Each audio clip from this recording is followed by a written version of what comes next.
नमस्कार. आज व्हिडिओ करण्यामागचा उद्देश असा की एक नाडी दोष म्हणजे एक नाड. तर ह्या संदर्भात बरेचसेच गैरसमज आहेत.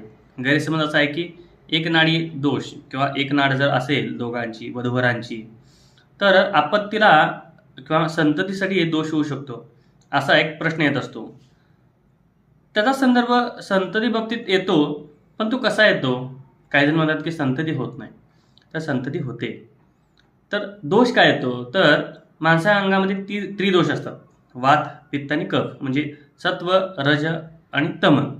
तर वात वात, पित्त पित्त आणि कफ कफ हे जर दोन व्यक्ती किंवा अशा दोन व्यक्ती जर एकत्र आल्या तर होणारी संतती ही जास्त त्या प्रकृतीजनक म्हणजे वातजनक, पित्तजनक किंवा कफजनक जास्त होऊ शकते. त्यामुळे संततीला त्रास होतो.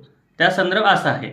त्यामुळे ह्याचा संदर्भ तुम्ही घेत असताना जन्मासाठी म्हणजे बाळाच्या जन्मासाठी न घेता शारीरिक व्याधीसाठी घ्यावा, ह्याचा उपयोग ह्यासाठी केला जातोय.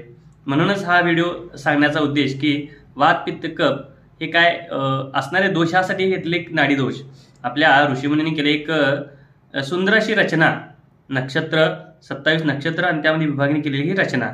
तर ह्याचा संदर्भ तुम्ही बाळाच्या जन्मासाठी न घेता आरोग्यासाठी घ्यावा, जेणेकरून तुम्हाला गुण मिलन किंवा पत्रिका मिळण्यासाठी ह्याचा जास्त उपयोग होईल.